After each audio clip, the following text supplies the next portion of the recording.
श्रीमद् भगवत गीता अध्याय 6। श्री भगवान बोले, जो पुरुष कर्म फल का आश्रय न लेकर करने योग्य कर्म करता है वह सन्यासी तथा योगी है,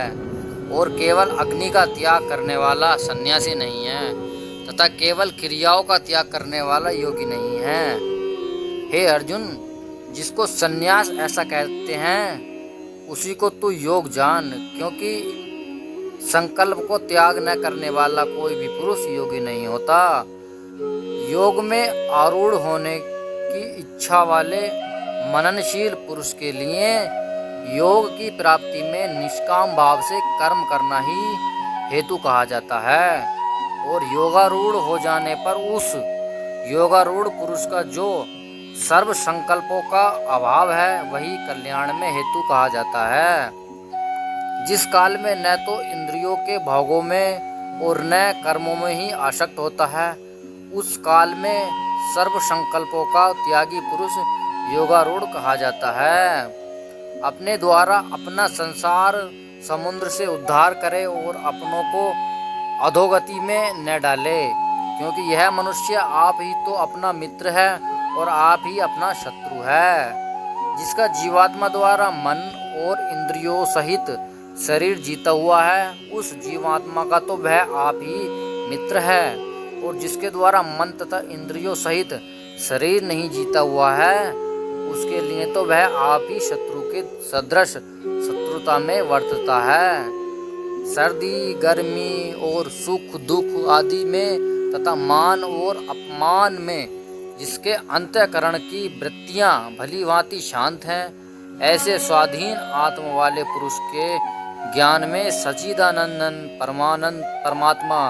सम्यक प्रकार से स्थित है, अर्थात उसके ज्ञान में परमात्मा के सिवा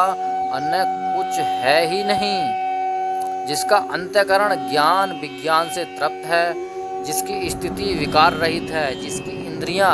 भली भांति जीती हुई हैं और जिसके लिए मिट्टी पत्थर और स्वर्ण समान है, वह योगी युक्त अर्थात भगवत प्राप्त है, ऐसे कहा जाता है। सुहृद मित्र वैरी उदासीन मध्यस्थ द्वेष और बंधु गुणों में धर्मात्माओं में और पापियों में भी समान भाव रखने वाला अत्यंत श्रेष्ठ है। मन और इंद्रियों सहित शरीर को वश में रखने वाला आशा रहित और संग्रह रहित योगी अकेला ही एकांत स्थान में स्थित होकर आत्मा को निरंतर परमात्मा में लगावे। शुद्ध भूमि में जिसके द्वारा क्रमशः कुशा मृगशाला और वस्त्र बिछे हैं, जो न तो बहुत ऊंचा है और न ही बहुत नीचा है, ऐसे अपने आसनों को स्थिर स्थापन करके उस आसन पर बैठकर चित्त और इंद्रियों की क्रियाओं को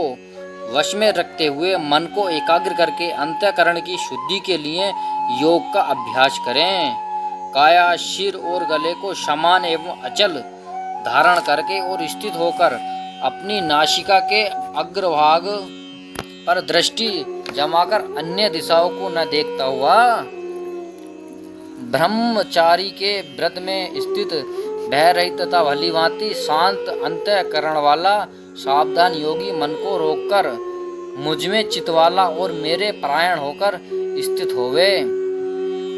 वश में किए हुए मन वाला योगी इस प्रकार आत्मा को निरंतर मुझ परमेश्वर के रूप में लगाता हुआ मुझ में रहने वाली परमानंद की पराकाष्ठ रूप शांति को प्राप्त होता है। हे अर्जुन,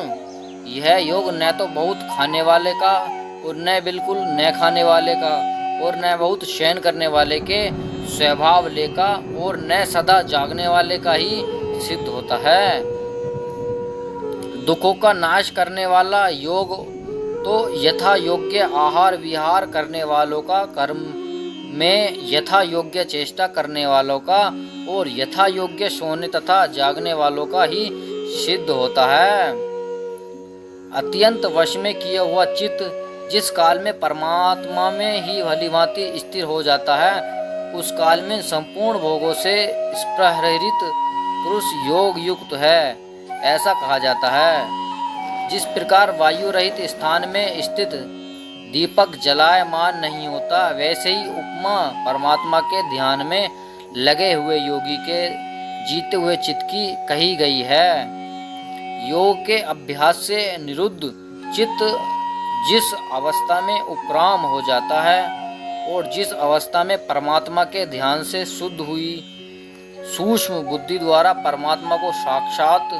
करता हुआ सच्चिदानंदन परमात्मा में ही संतुष्ट रहता है, इंद्रियों से अतीत केवल शुद्ध हुई सूक्ष्म बुद्धि द्वारा ग्रहण करने योग्य जो आनंद है, उसको जिस अवस्था में अनुभव करता है और जिस अवस्था में स्थिर यह योगी परमात्मा के स्वरूप से विचलित होता ही नहीं, परमात्मा की प्राप्ति रूप जिस लाभ को प्राप्त होकर उससे अधिक दूसरा कुछ भी लाभ नहीं मानता और परमात्मा प्राप्ति रूप जिस अवस्था में स्थित योगी बड़े भारी दुख से ही चलायमान नहीं होता, जो दुख रूप संसार के संयोग से रहित है तथा जिसका नाम योग है, उसको जानना चाहिए। वह योग न उकताए हुए अर्थात धैर्य और उत्साहयुक्त चित्त से निश्चय पूर्वक करना कर्तव्य है। संकल्प से उत्पन्न होने वाली संपूर्ण कामनाओं को निशेष रूप से त्याग कर और मन के द्वारा इंद्रियों के समुदाय को सभी ओर से भलीभांति रोककर क्रम से अभ्यास करता हुआ उपरति को प्राप्त हो तथा धैर्य युक्त बुद्धि के द्वारा मन को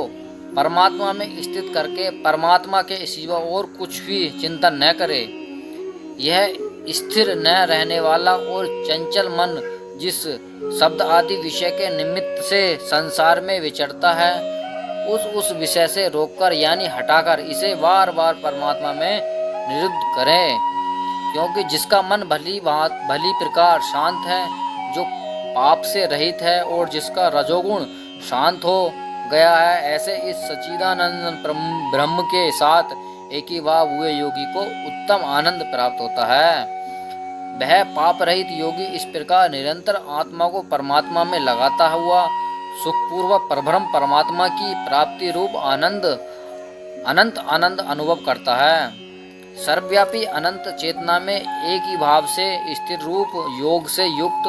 आत्म वाला तथा सब में संभाव से देखने वाला योगी आत्मा को संपूर्ण भूतों में स्थित और संपूर्ण भूतों को आत्मा में कल्पित देखता है। जो पुरुष संपूर्ण भूतों में सबके आत्मरूप मुझ वासुदेव को ही व्यापक देखता है और संपूर्ण भूतों को मुझ वासुदेव के अंतर्गत देखता है, उसके लिए मैं अदृश्य नहीं होता और वह मेरे लिए अदृश्य नहीं होता। जो पुरुष एक ही भाव में स्थित होकर संपूर्ण भूतों में आत्म रूप से स्थित मुझ सच्चिदानंद घन वासुदेव को भजता है, वह योगी सब प्रकार से बरतता हुआ भी मुझसे ही बरतता है। हे अर्जुन, जो योगी अपनी भांति संपूर्ण भूतों में सम देखता है और सुख अथवा दुख को भी सब में सम देखता है, वह योगी परम श्रेष्ठ माना जाता है। अर्जुन बोले, हे मधुसूदन, जो यह योग आपने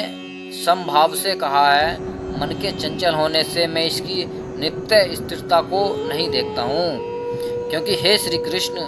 यह मन बड़ा चंचल प्रथम स्वभाव वाला है,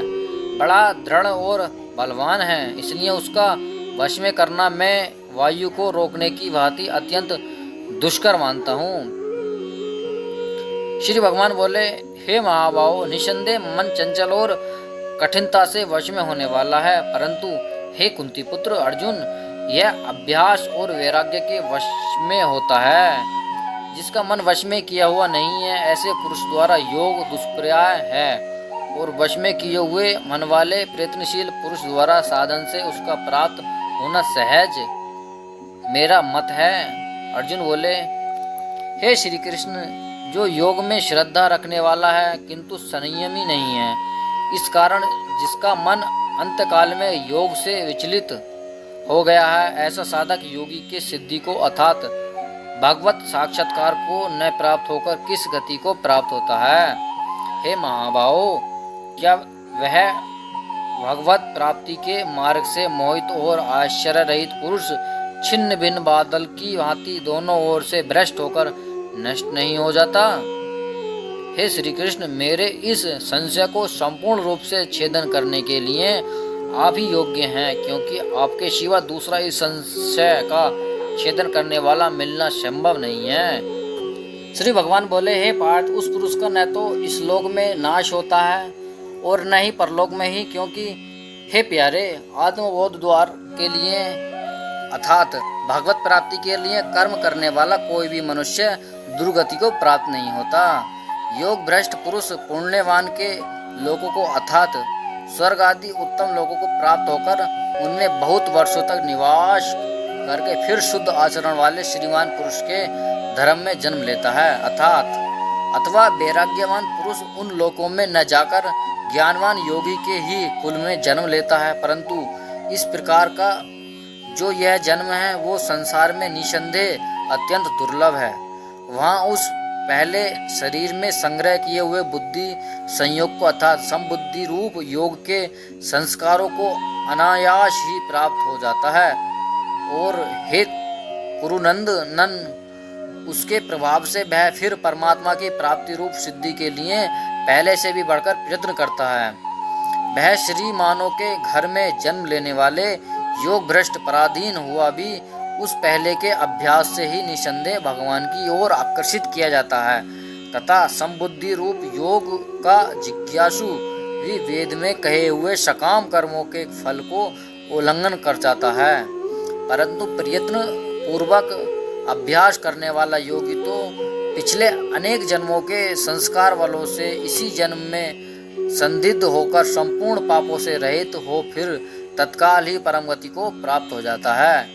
योगी तपस्वियों से श्रेष्ठ है, शास्त्र ज्ञानियों से भी श्रेष्ठ माना गया है और सकाम कर्म करने वालों से भी योगी श्रेष्ठ है।